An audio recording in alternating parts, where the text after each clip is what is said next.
Welcome to the Recruitment Mentors podcast. My name is Hisham Azuz. Today, I'm really excited to be joined by Alyssa Daugherty, who is the head of Charlotte and the Southeast recruitment team at Phaidon International. Elissa has worked in the industry for 7 years and started her recruitment career in 2014, working under the Selby Jennings brand within the Phaidon Group. After that, working in this team, she ended up becoming the account director of their extremely successful preferred partnership program, part of the business, where they would deliver an elite level of account management service for Phaidon's top clients globally. Then Elissa went on and for the last 3 years has been responsible for the growth of the Charlotte and Southeast region, where she has grown it from scratch with 2 others to currently 35 heads in that part of the business. So Alyssa, thank you so much for joining me on the podcast. Yeah, thanks for having me. Thanks for the introduction. Really looking forward to this. Me as well. I think you've been on a really interesting journey. So where we always like to start is, in your opinion, what characteristics and traits do you think make up a highly successful recruitment consultant? Yeah, absolutely. So this is a question I get asked a lot right now as we're growing. I think every candidate I interview at the moment asks me this question. It's a really fair question. I think it's an important one. So for me, it probably won't be an entirely unique answer, but I'll say it centers around kind of 2 components. I think the first is mindset. I think mindset, there's sort of 2 types of people in my view. I think there are people that have, sort of limiting or defeatist mindsets. And then I think there are people that have pretty optimistic, anything can happen, I'm just going to get it done mindsets. And I think if you are in recruitment, it's really difficult to be successful with the first. I think that, it's very easy to be someone that says, this is hard, this is difficult, it's impossible, it's just not going to happen, or get really down on yourself on a bad day and just not think that there is kind of the opportunity to excel in the way that there really is in the industry. So for me, I think you have to be someone that looks at a situation and sees the ability to do it. I think you have to be much more of a yes person than a no person. And I think if you are that individual, then that means inherently you're pretty driven and you're pretty optimistic. And I think you'll inherently then kind of be successful in the business. I think there's really nothing you can't achieve in recruitment. There's no sort of like magic skill set that someone has over anyone else. So really it does just come down in my mind to mindset. And I think the second thing is intellectual curiosity. For me, when I first started recruiting, I remember my manager said to me, you don't have to understand your space. You just need to be able to recruit, right? And I think for me, starting off, that worked quite well because it taught me the psychology of recruitment. I had to really understand like the heart and core of what motivated people, how to influence people. But I don't think it made me much value to them in advising them on some of the moves that they made. So I think where I really began to kind of take off in my career is when I made the decision on my own to seek out those extra levels of advice, right? And I think whether that is reading a book or listening to a podcast like this, or, seeking out a mentor in the business, whatever it may be, I tell my guys all the time, like, your job is to grow a network of experts in this industry. How often do you just call them and say, hey, can you explain this to me? Can you talk to me more about what you do here? And I think far too often people just don't, right? And so for me, I think if you're someone that has those 2 things at the core, then, those are the people that find the next level of success in recruitment. I love that. So what I just wanted to get your thoughts on really quickly is the first part of that around the mindset piece. Yeah. Because what you're touching on there, that type of mindset, I feel like you're talking a bit about the sort of Carol Dweck growth mindset that a lot of people have mentioned before. Obviously, resilience is in there, I feel like you're talking about. So that ability to sort of, I guess, look at things in a positive light, to say, hey, what can I learn from that, rather than like pointing the finger and going, this happened because of that, I'm not taking responsibility. Yeah. So the question I want to ask you, because we recently had an event on this, which I thought was really interesting, is basically, do you believe that mindset can be learned or trained, or do we already possess it?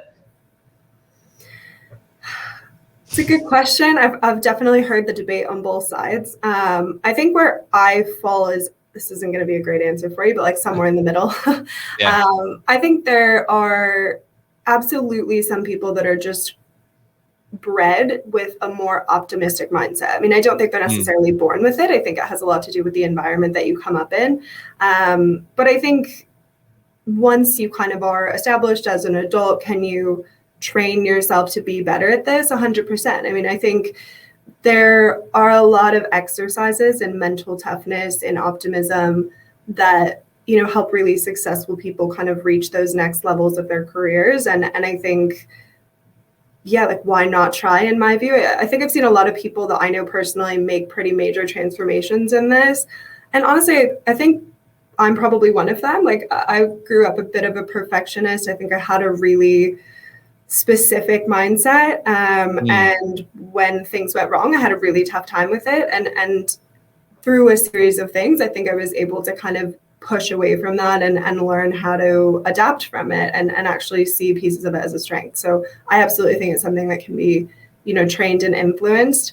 But I think growing up in an environment where you're exposed to that is helpful as well. Yeah.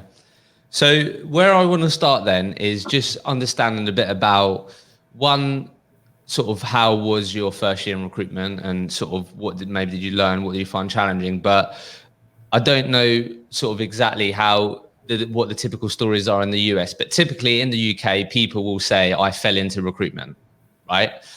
Now, sort of having met and interviewed more and more recruiters that either go from the UK market to the US market or are based in the US, what sort of UK recruiters definitely typically find is that sort of working as a recruiter in the US is typically, like, the reputation of recruiters in the US definitely isn't as tarnished or bad as it is in the UK. Don't know if you're aware of this. Do you know that? Obviously, yeah, cool. Yeah, so I guess I was just interested, like, obviously I can see that you obviously graduated at University of Michigan. Like, how did you end up in recruitment? Was it an accident? Was it actually something that, I don't know, like, you was actually like quite motivated to get into? Just curious as to, like, how did you end up in recruitment? Yeah, it's a fair question. I definitely didn't intend to end up in recruitment, so I'm absolutely one of those people that kind of fell into it. I was actually pre-med in undergrad, and I really decided right before I graduated that I didn't want to go to medical school because I wanted to make money sooner than kind of the next 10 years of my life. So that was a big part of the decision for me. And I think, how did I end up in recruitment specifically? I think at the time, honestly, it wasn't nearly as common as it is now. Like, I hear a lot of people, you know, say they're in recruitment now. I think in the US, it's spoken about a lot more as a career path than it ever was when I was in school. I had never heard of it. I really just had someone randomly kind of say to me, I think this is something that you should take a look at. I had studied, you know, psychology a lot in school. I find it intrinsic motivations, you know, really interesting. So I sort of just started to explore it a little bit. And I hadn't heard of Phaidon or applied to Phaidon. I was really fortunate that Phaidon reached out to me, and I did just kind of fall into them as a company. Nice. But I was looking at, you know, kind of some similar roles. So yeah, that's sort of how it happened for me. Okay, so just on this point really quickly, just to get your honest thoughts, recently been recording like a sort of entry-level graduate focus series. And obviously, I guess I just wanted to sort of hear how you dealt with, or if you did have to deal with. Obviously, I can imagine, particularly if you were going down the medical route, that friends, peers, family were like, oh my God, Alyssa, what are you doing? Like I don't know, because and then you ended up in recruitment, they might be like, what, you was training to be in medicine or whatever it may be. Like, how did, because I'm sure there'll be people that end up in recruitment and I don't know, may end up feeling guilty as part, or like, oh, they were meant to do this or whatever. I think it can be a really challenging time, right? So I don't know, did you have to deal with any of that? Like, Alyssa, what are you doing? And how did you deal with that? Yeah, a little bit. I think, you know, I went to a relatively prestigious school. A lot of my friends were going into like pretty prestigious jobs. I was definitely the only one that went into recruitment.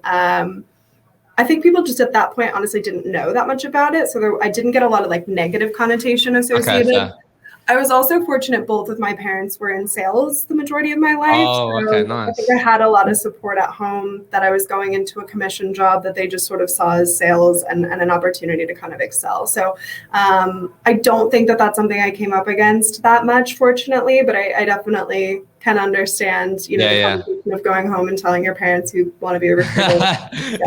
It's like, what? Yeah, fair enough. So look, obviously worked at obviously Selby Jennings, which is one of the brands under and one of the sort of Phaidon international brands. So like, talk to us about, I'm sure like you communicate some part of this, however you communicate it to people you hire for your business now and teams now. But obviously most people would describe first 2 years in recruitment as bloody hard, maybe even hardest parts of your working life that you may ever face, right? So always intrigued, and I definitely experienced that. I went from being the top salesperson in my sort of world before recruitment to then being bottom of the pack. So like how would you describe your first year? What did you find difficult? What were some of the things that you really had to work through?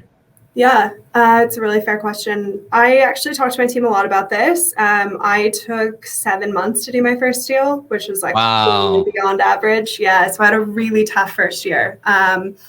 And I think probably there were 2 points where I doubted whether or not this was something I was cut out to kind of do. And that was what made it the hardest. You know, when I was committed and all in and just kind of had my head down and was going, it was okay, because those points I kind of just was bought in and I believed that it was going to come. It was really in those moments where it felt like it wasn't coming that I kind of had, I guess, just those real questioning, difficult, like, should I be here? Should I not be here? Type of conversations with myself. And yeah, I think I'm grateful every day that I had people around me at that point really encourage me and push me and say, you know, you're doing the right things, like keep going and it will pay off. And it's a really cliche thing in recruitment, but like it 100% does. Like if you continue to put the work and the time in, you know, that the payoff is there. And I went on to finish that year as our top rookie. It worked out for me. After 7 months. Wow. Yeah, so just people want to know, like what changed? Like what turn did you corn? Like like what was it? Just things just started to fall into place? Was it you had some sort of epiphany moments where it was like, oh, actually I've done that wrong a few times now, let me do this? Like what do you think, besides obviously helps that you've got people around you saying, hey, keep doing that? And I definitely had that from experienced people. That helps because you believe them. They've obviously seen a lot of people do what you've done. But like what, because I'm sure that there'll be moments now that you've helped people turn that corner in your own teams. Like what, I don't know, what changed? Yeah, I think it was 2 things. I think one was honestly, yes, a lot of the work did just pay off. I think one thing I did a really good job at was really just continuing to put in the work. I had kind of made the decision that I wanted to finish out the year having given it absolutely everything that I had. And that if at that point it didn't work and I had to walk away, at least I knew I put everything I had into the job and I could walk away knowing, okay, you know what, I gave that what I had. It didn't work. Shot. Yeah. So I think a lot of that started to come through and hit. You know, there was a lot of like playing the long game, laying the groundwork that did come through in kind of those last couple months of the year that really helped with the performance. But I think the other was really choosing to kind of be a sponge, which again is a bit of a cliche, but I really just sought out, I went to every top performer in our business constantly and just was like, how do you do this? How do you do that? You know, can I watch you do this? Can I listen to this phone call? I remember I would get like coffee before work, drinks after work with people and just ask them. And there were some things where I would say, okay, yeah, like that's a really dumb idea. Like I'm not going to do that.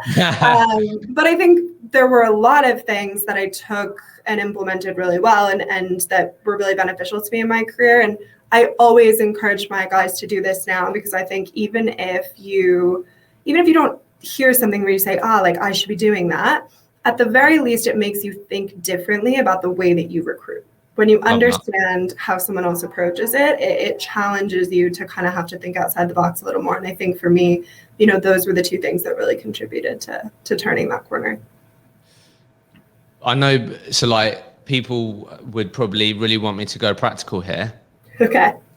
So thinking of those conversations, that's what this is all about, right? So I guess 1 or 2 things come to mind where maybe it was like, oh my God, why didn't I know that before? I'm going to now do this. I don't know, 1 or 2 things that maybe stuck with you that you felt had a really impact on your performance. Might have been on the client side, candidate side. What comes up for you? Yeah, I think one huge one for me was to know the worth of my time and to value my time. I think that I had some conversation with one of my mentors along the lines of like, if you had no base salary and had to just put time into, you know, places where you knew you were going to get paid, would you be putting your time where you are now? And I think that was a huge moment for me, where the answer was no. I think I was putting time into clients that weren't as committed. I think I was putting time into candidates that weren't that interested, and really trying to just kind of force things to happen. And I came to really learn, I think, throughout that process as well, from a business development and a client management perspective, that, you know, a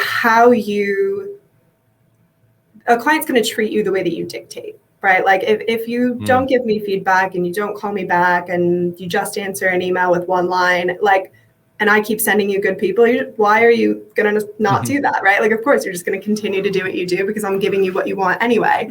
So I think I really learned to say no. I learned to stop working on things, and actually, in turn, it led to clients coming back to me and saying, hey, you know, why aren't you sending us people? And opened the door for me to have those conversations and really say, you know, you haven't given me feedback, or what you're looking for doesn't exist. Like, here's what I'm seeing in the market. Where can you be flexible? And really just facilitate more of that advisory and consultative piece of recruitment that I think I was just sort of missing before. I love that. Thanks for sharing that. Yeah, I think the more experience you get, the more you definitely you just really value your time. And I think that's definitely, you can learn that the hard way at the beginning. So again, this may seem like really basic to you, but I think sometimes people just really want to hear this stuff. Like, when you approach top performers in your business, like how did you approach that conversation? Was it just as simple as like, hey, I can see you're typically always high in the leaderboards, or like, I don't know, like was it like, I'd love to pick your brain for, like, I don't know, how did you approach that conversation out of interest? Was it as simple as that? I think at the time in New York, our team was quite small, so that helped a lot. You know, there was a lot of openness. Usually I've always found it's best to approach people over a drink if you can, or like in a social setting. Honestly, because I think people are just more comfortable and they're more honest. Like, I think when you approach someone like and go sit in a meeting room in a formal setting, like, they may give you good advice, but it's not necessarily going to be as candid or as like raw. And those were the conversations I took the most out of. Like, I wanted people to be blunt with me. I wanted people to give me criticism. So I think that was one thing that I really tried to do, was do it outside of work, whether that was coffee before or drinks after. And yeah, I think the other was honestly just flattery. Like, when I was reaching out to people outside of New York, I think it was just very like, hey, you know, you're doing a great job with X, Y, and Z. Like, I'd love to learn a little bit more about your approach on this. And it was nerve-wracking every time you pressed send on the email or like picked up the phone to dial someone, especially when I was like a nobody who was absolutely failing. But I think in recruitment, like, people like to talk about themselves generally. So like, they're almost always going to take that phone call. And B, I think, you know, it is a pretty collaborative, competitive environment, right? So like, if you're succeeding, you do want to be able to kind of share that with other people and help them. So I've never had anyone, you know, kind of not come back to me or not be open to having that conversation. Yeah. Awesome. Because I think sometimes, people that, being worried about, I don't know, maybe looking silly, or like, like then maybe reacting like, oh, what, are you going to take all my secrets? I don't know. So that's why I wanted to ask that. I was just going to say, I think there's like a tremendous amount of respect that I give to people who have the courage to do that. Yeah. Like, it takes a lot of balls to put yourself out there to someone who like is a top performer when you're absolutely no one. And I think most people in recruitment would respect that, but that's my view. Yeah, no, I agree. And I think speaking to I'm spending a lot more time now speaking to recruitment business owners that are growing their businesses, and they love to see people in their business like spend time on their own development. And that's what that's what you would be doing by doing that. You're showing your own initiative. You haven't been asked to do that. Your manager hasn't gone, have you thought about reaching out to that person? Like, and there's nothing more great and I'm sure you've seen this in your people now, that like, I'm sure that just fills you with joy or excitement. Like, wow, that's amazing. That person did that off their own back. And too right. I think that's such a good sign, I think. 100%. I totally agree. Yeah. So what happened just really quickly then? Like, obviously you ended up being rookie of the year. You got that accolade. Did you find it hard to then back up the second year, or was it sort of smooth sailing? Was there any sort of main challenges that you had in the second year, or what did the second year look like? Yeah. So I went through a good period of kind of performing well, and then I went through a good period of blanking for a while, which was really tough. I think I say this to my team a lot. Absolutely everyone hits a low in recruitment. It doesn't matter how good you are, how much you've learned. You're always going to have a period where it sucks and it feels like nothing's happening. So I definitely hit that. And, that was, I think, something I was better prepared for after having sort of the initial journey that I had Sure. in the business. And then, honestly, I was really lucky. I did really well the second half of the year. I ended up closing one of the largest deals, or at that time, it was the largest deal we had done. So wow. Also how large was it? It was around 440, I think. Oh, wow. One deal. That's big. Yeah. So basically, I'm sure you used to say to everyone, like, I bet people were like, Alyssa, what are you doing in that first half of the year? Yeah. That happened twice. Like, I love that. Yeah, no, it's a fair question. I mean, I could say that the holidays are slow. So look, I guess just, I really want to ask, because everyone goes through this, and I think it's so important for people to hear this from other, like, it's easy for you to, in hindsight, to go like, I ended up creating, have some good milestones, achievements. But in those moments, it's so hard to like see the light at the end of the tunnel. So like, and I'm sure you help your team with this now, but like, I don't know, if I'm listening right now and I'm going through that where I haven't done a deal for a while, I'm struggling to see the light at the end of the tunnel, like, what would you be saying to me? Or like, what sort of helps you push through those low moments that obviously we all face in recruitment? Go back to basics and work to a day plan. I think that every single top performer that falls off, it happens because they just stop doing the little things that make them successful. And I adamantly believe that. I sit down with people all the time, and it could be that they're having trouble pulling jobs, and they say, we look, and I'm like, cool, how much are you following up? And they're like, not really that much, right? Like, I think there's always something there. And I think recruitment is a bit of a science. I think it does come back to the numbers. Like, what you need to do to be successful. If you're not putting enough out there for good things to come back to you, then inherently you're not going to do as well, right? Like, it's about having as many opportunities to succeed as possible. So if you've stopped sending as many headhunt messages, if you've stopped sending BD emails the way that you should, if you've stopped just picking up the phone and trying to call clients, you've stopped, adding new contacts to your system and growing your network, like, people do that all the time, right? It's really easy to get focused on just one aspect of what we do and kind of lose the rest. And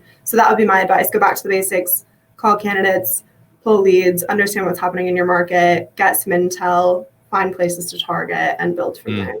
Love that. Yeah, I was going to ask you, like, in your view, like, what does like the basics mean? But I think you just sort of categorize them there. Yeah. But just, so people love finding out. So you mentioned day plans there.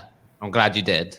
Yeah. So something that I'm finding definitely, obviously supporting and speaking more and more recruiters around where they want to develop, where their gaps are with the Recruitment Mentors platform, so we can go and create that content. Yeah. Like, we recently added a learning area called productivity and time management. And look, my view on this is, like, if I think when I was in recruitment, I'd like to think most people would not say that they had some sort of time management training, or like, I don't know, like, you just had to work it out, as it were. Like, I used to just try and I was only in an office of like 8 people. The person I sat next to, we had our own patch, but sometimes it would cross over.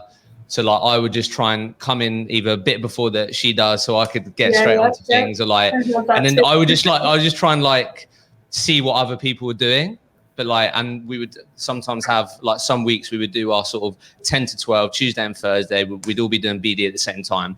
But like, you learn as you go on, like, time management, basically.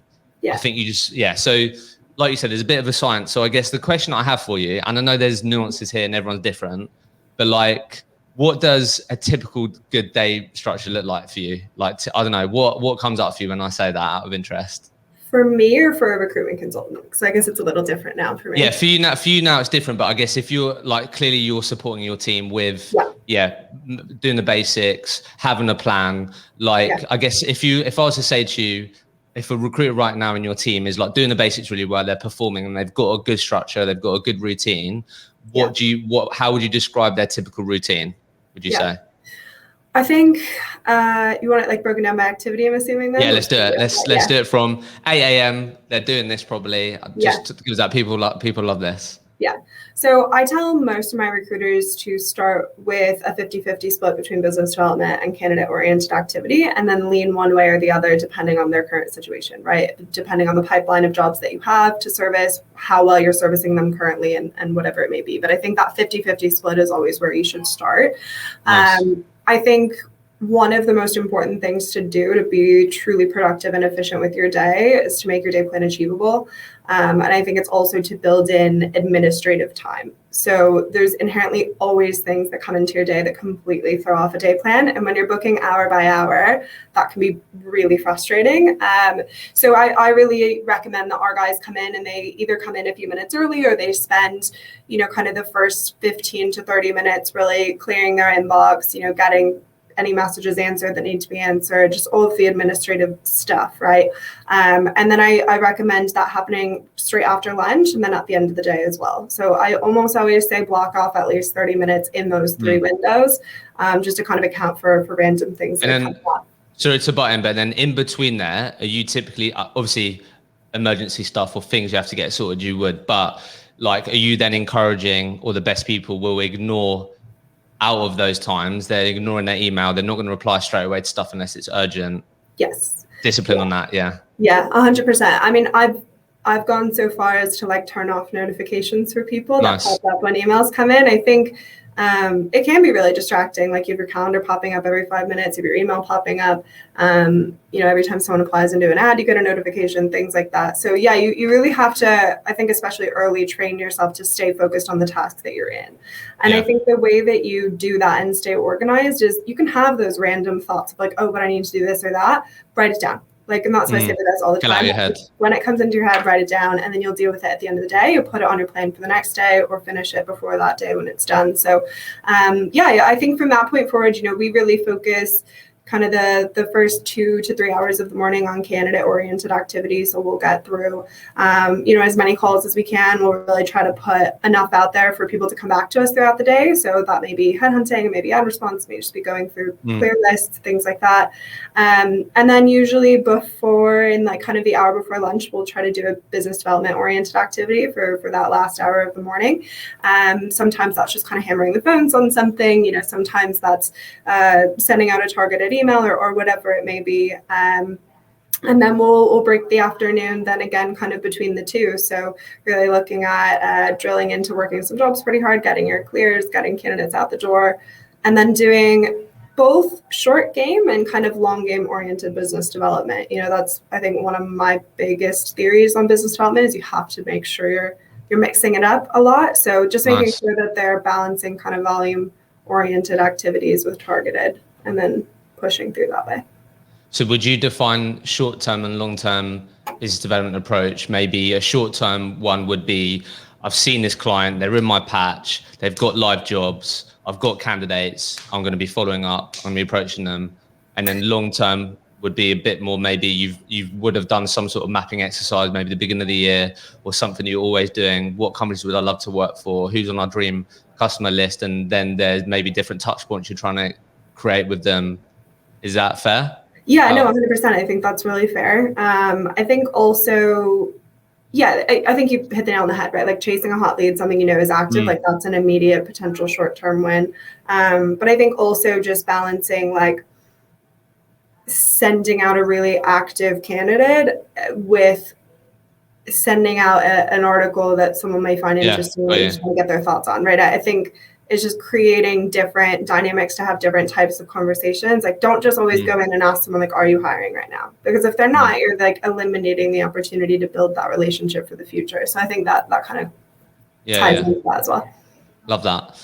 So thank you for going into that. People love this. So like the key things I take away from there is make time. So if you have a day plan and you're listening to this, great. But in your day plan, have you got time to do your administrative tasks? If you don't, add them. And I couldn't agree more with you. When I put like BD sessions in my diary, the last half an hour of that is then like doing the email follow-up, doing all the admin stuff. Yeah.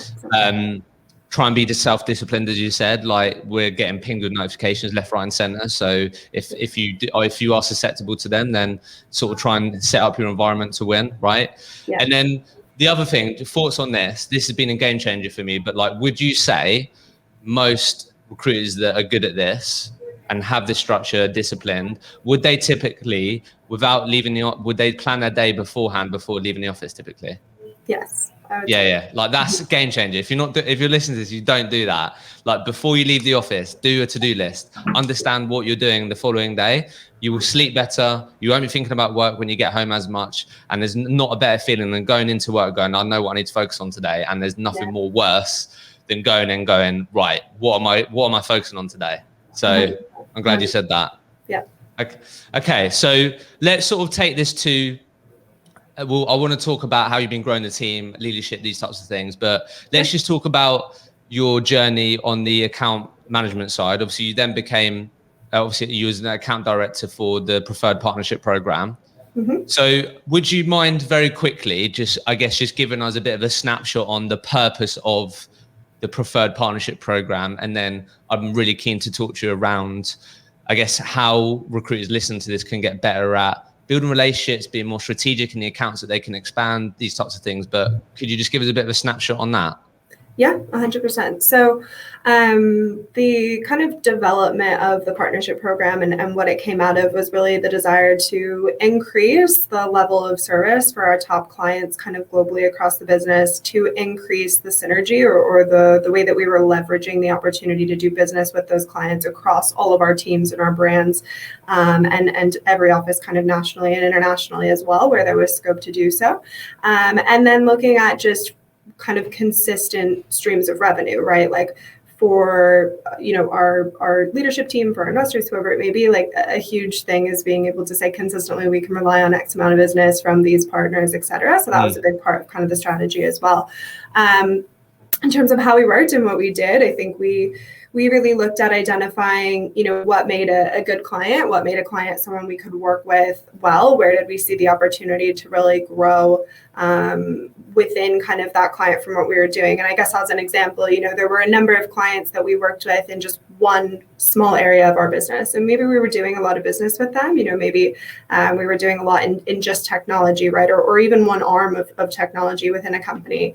But we had, tons of other teams that could be servicing that client from other angles and other locations and geographies. So we really spent a lot of time strategically identifying how can we obviously perform to the level that people want to go in and advocate for us and recommend to us and kind of push us forward internally.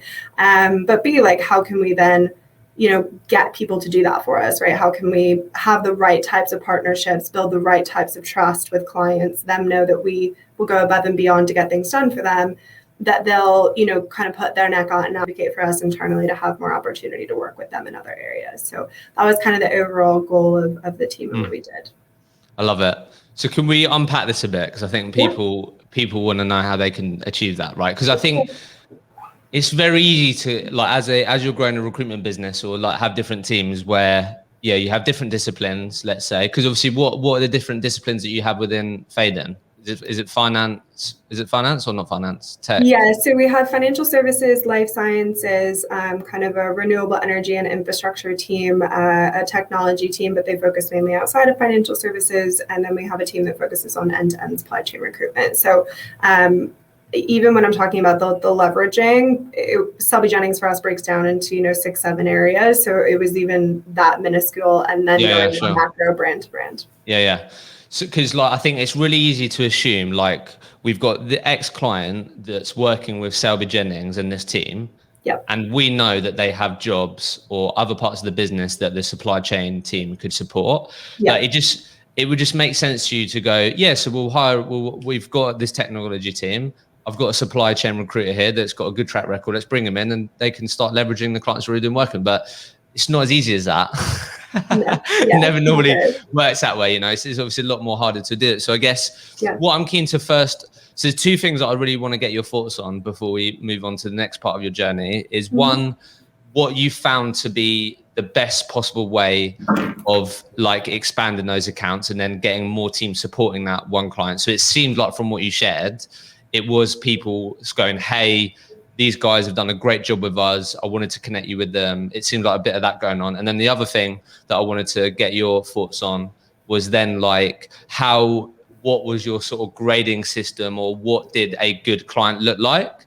So I think a lot of recruiters can benefit from that right now, because a lot of people have a lot of jobs and it's really transitions candidate short. So they have to get really good at understanding what is a good client.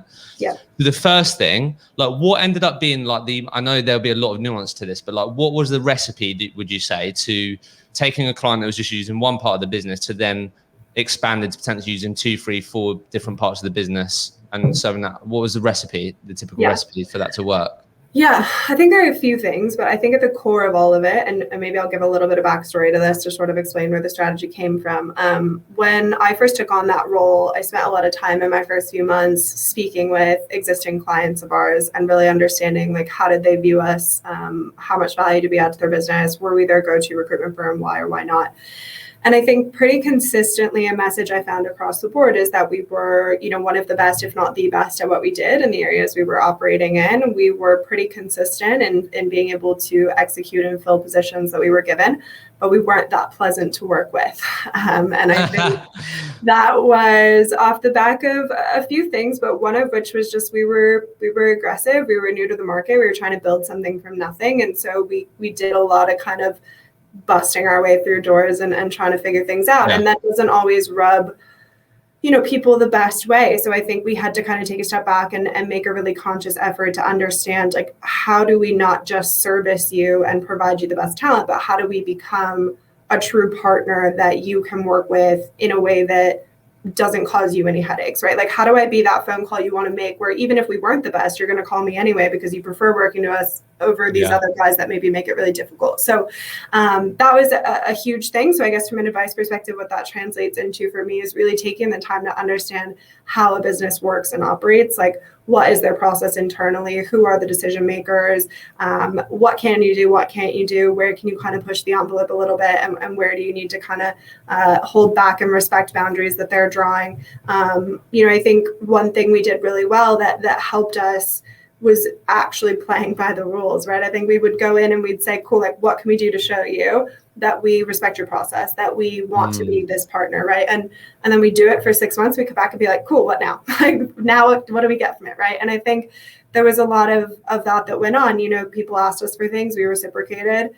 I think also we tried to find ways to add value beyond just recruitment and beyond just candidates.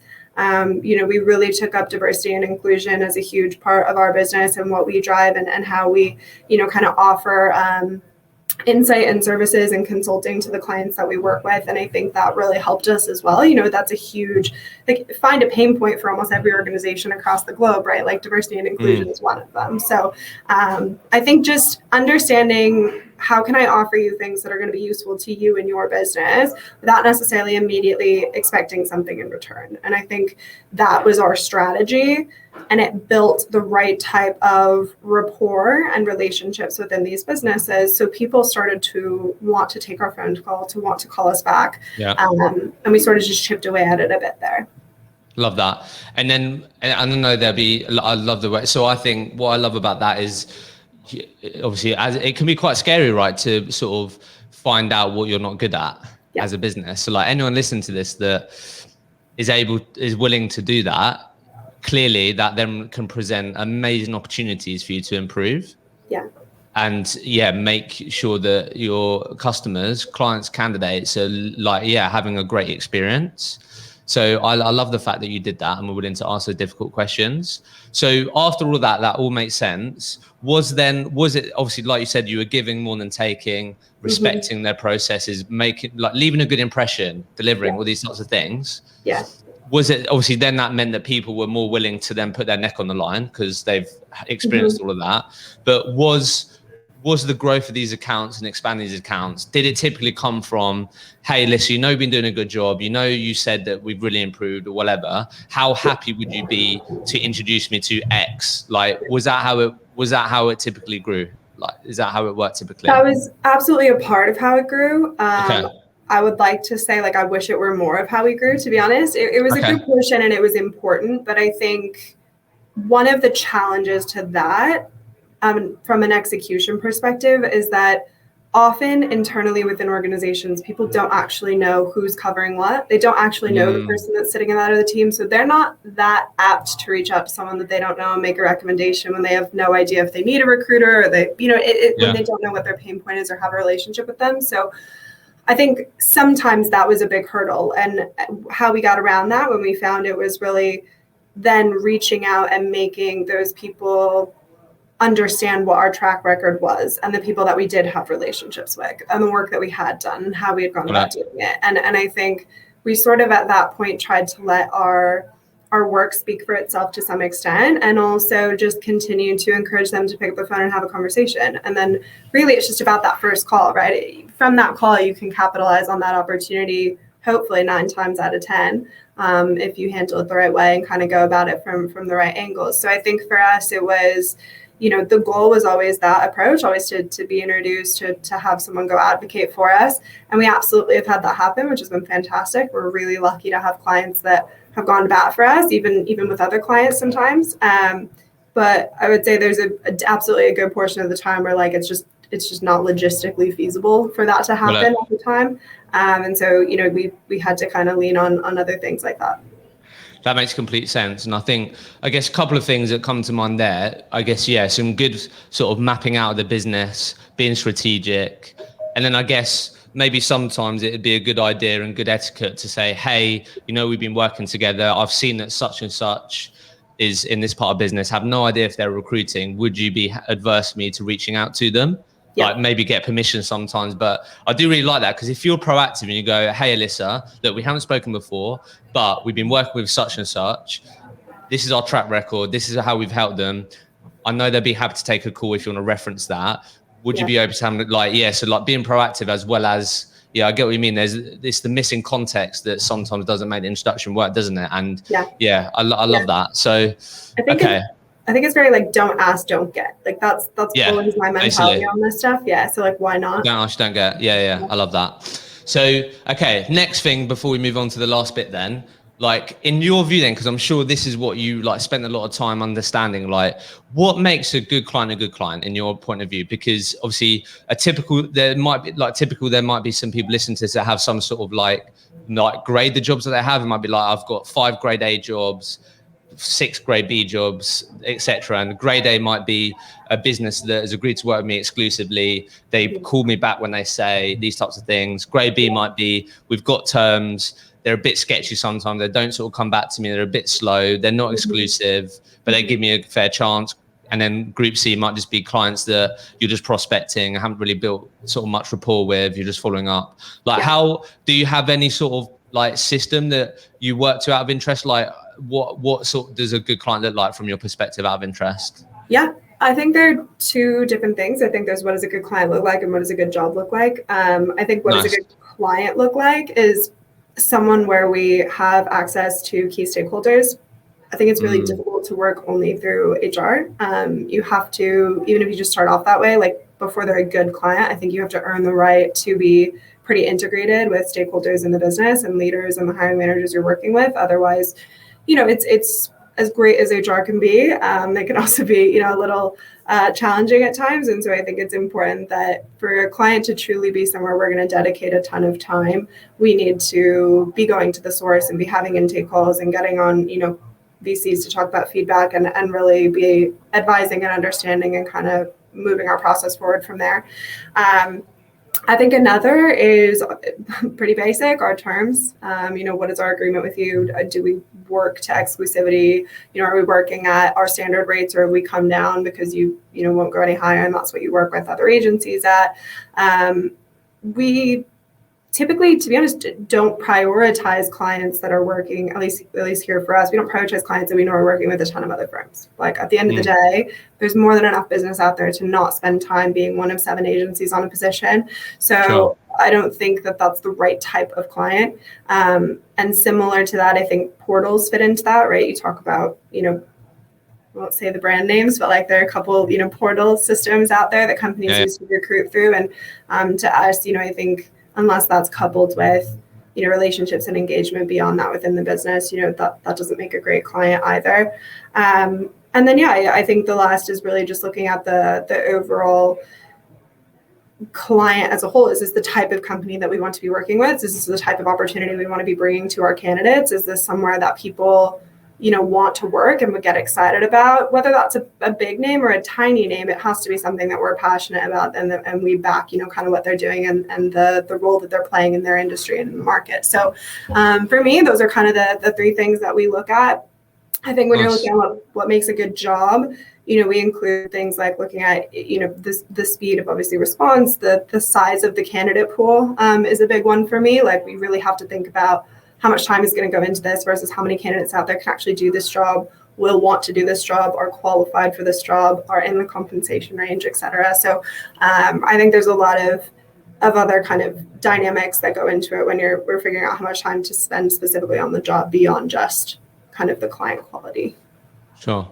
No, awesome. Thank you for sharing that. Really, yeah, I think it's such an important point to make, isn't it? It's not all about the client. It's also like, are you excited about their brand? Are you in line with like what they're trying? Yeah, like also think about, is it something that you're proud to represent in the market and take to the market? And also think about those things. It's not just all about the client. Yeah. Love that. So as we come to the end here, just keen to talk a bit about your journey on growing teams, leadership. So I think it's a perfect place to ask this. Obviously from that partnership role, you then decided with two other colleagues to take on this journey of then growing Charlotte and the Southeast, right? Brand new, obviously, opportunity, or obviously, new adventure. I asked Ollie, what do you want me to ask Alyssa question-wise? I think this is the perfect place to ask it. And what he said was like, why have you always been someone that's willing to like get out of your comfort zone? Yeah. And I think this is the perfect place to ask it, because you went from being a recruiter, did that journey, then obviously helped sort of orchestrate and be involved with this obviously new part of the business. And then now obviously growing and leading a team, which obviously I'm assuming you didn't have loads of experience in. So like what comes up for you when I say, how have you been willing to take that first step or get out of your comfort zone, do you think? Yeah, that's a good question. Thanks, Ollie. I think for me, I just really enjoy a challenge. Like, I want to come to work every day and face a puzzle. Like, I want it to be engaging. I want to feel like I have to work it through and I have to figure out how to make something happen that not everyone else can do. And I think that's a really rewarding part about a job, if you can find it, right? And so, similar to Ollie, my role has changed almost every year I've been in the business thus far, or every 2 years.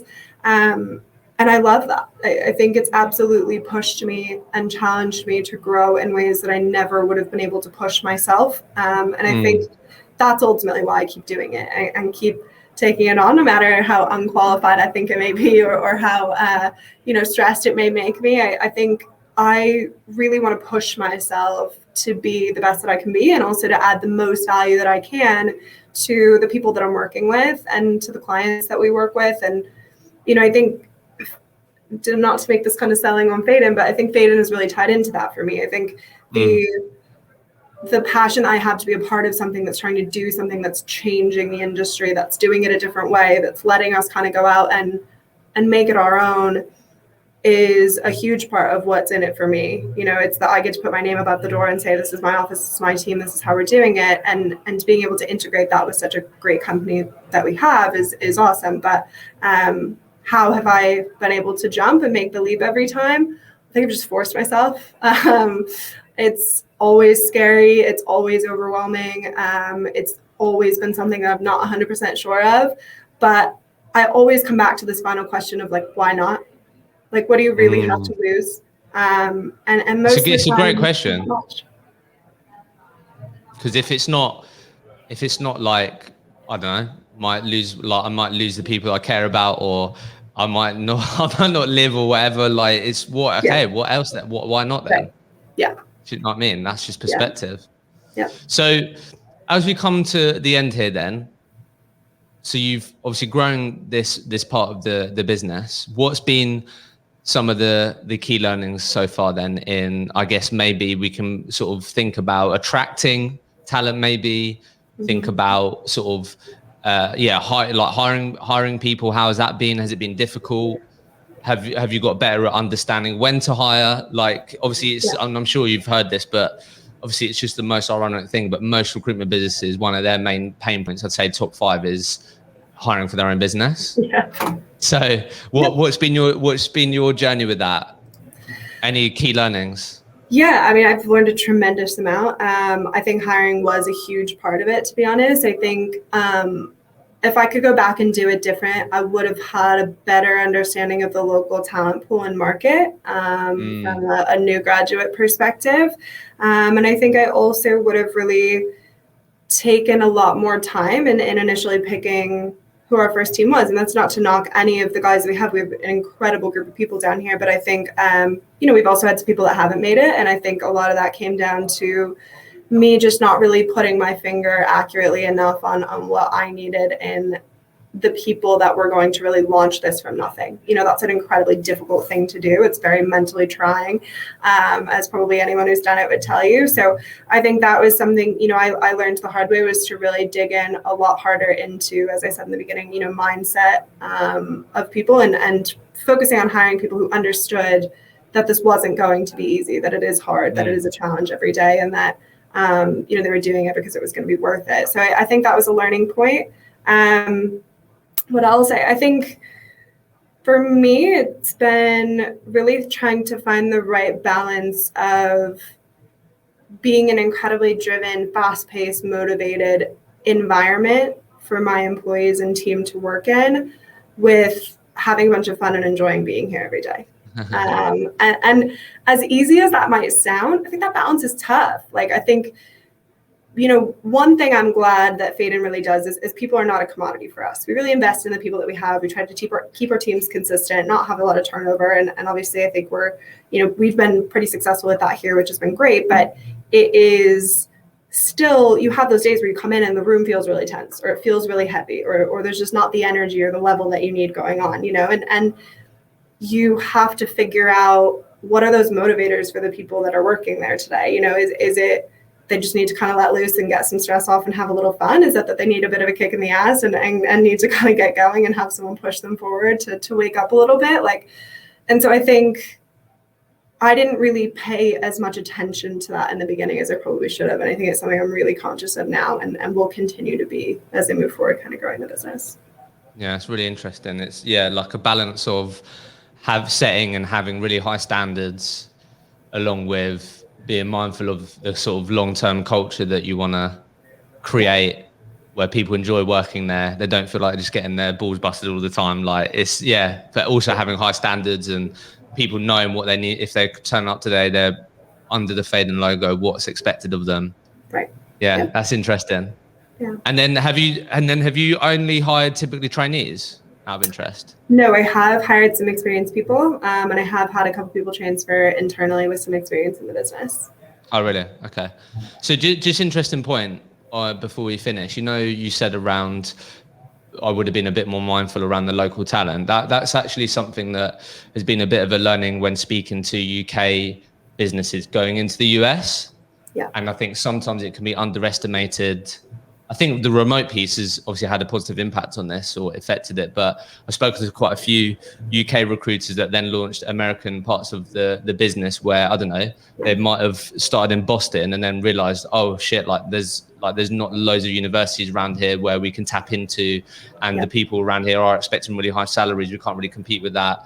What sort of things out of interest? Obviously, you grew up in America, so you're going to have even more insight to this. But I guess when you say that, what would you have looked out for, if you get what I mean, so that you think would have made it a bit more easier to attract or have more access to trainees?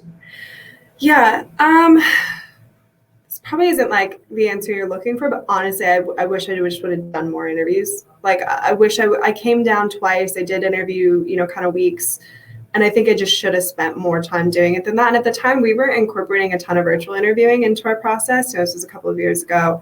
If I could go back, I would have done a lot more virtually and then met the people in person that, I felt like kind of I needed to meet. But I think in terms of, the local talent pool market or what I would have looked at different, I think I've noticed in hiring out of a lot of schools now, there are just certain types of people that tend to come out of certain universities or areas or programs. And that is something that, had I known in hindsight, I probably would have targeted more people out of some of those programs, where we've seen some of our most successful employees come from. And I also think just probably spending more time with our internal recruitment team to work on undergraduate recruitment and to be at the career fairs and to make our name known. So we really were at acquiring kind of that top level of talent. So I think those are probably two things. And lastly, I think we did it at the wrong time of year, if I'm honest. I think if we were bringing, I think you need to align with May grads if you're bringing in new grads. I think it's, if you're hiring people in November or December,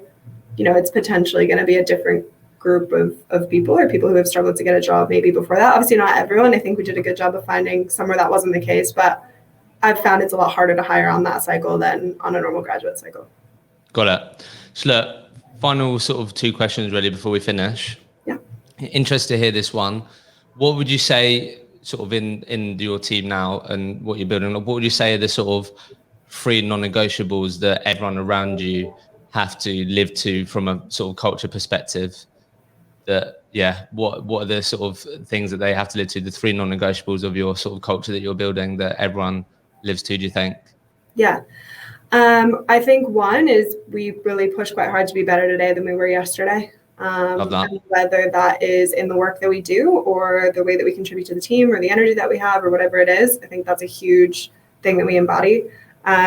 Be their first phone call is something we say a lot as well. So whether it is a candidate or a client or a friend or a colleague internally, how do you make sure that you are the person that when they are hiring or firing or they need advice, that they pick up the phone and call you? Call. Yeah. Great. And so I think those are probably our 2 biggest cores. I think if I were to pick a third, really, we're just talking about work hard, play hard. I think we really just try to balance, I'm a big believer that one of the main reasons we lose good talent in recruitment is burnout. I think that you have to find a way to maximize your time and efficiency during the day, and that you 100% can be a top biller and a top performer within the normal working hours. I don't think that you have to be here at 5 a.m. and leaving at 10 p.m. every night.